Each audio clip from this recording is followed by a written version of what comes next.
It was a dark and stormy night in a quiet little village tucked away in the hills.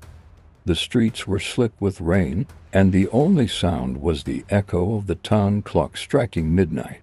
Young Arthur, an inquisitive boy of 12, had heard rumors about the old clockmaker, Mr. Pendleton, who lived in a dusty workshop at the edge of town. They said his clocks didn't just tell time, they could alter it. Arthur had always dismissed the stories as nonsense, but something had changed tonight.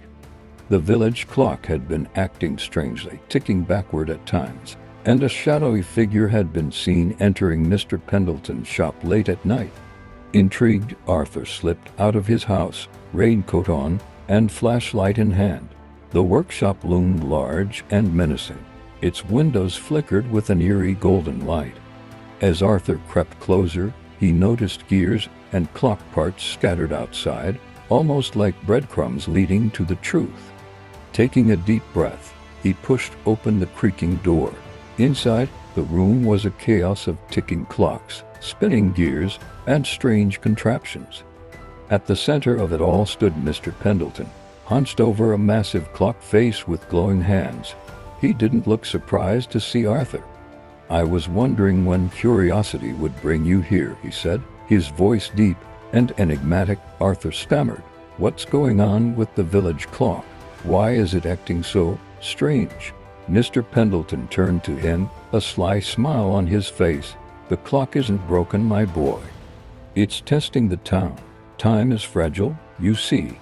And sometimes it needs a little adjustment." Before Arthur could ask more, a loud crash came from behind him. Spinning around, he saw the shadowy figure from earlier, a man dressed in a tattered black cloak. He lunged toward the glowing clock face, shouting, "You won't control time, Pendleton." Arthur ducked as the two men clashed, gears flying and sparks igniting the room. Mr. Pendleton fought to protect the clock, while the stranger tried to smash it. Amid the chaos, Arthur noticed a lever on the side of the clock glowing faintly. Without thinking, he pulled the lever. The room froze. Time itself seemed to stop. Arthur found himself standing in an eerie silence, with Mr. Pendleton and the cloaked man frozen mid-fight.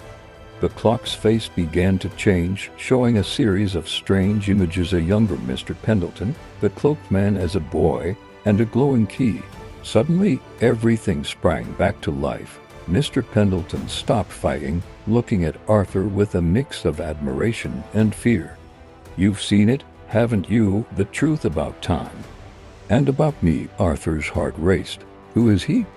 he asked, pointing to the cloaked man, Pendleton's side.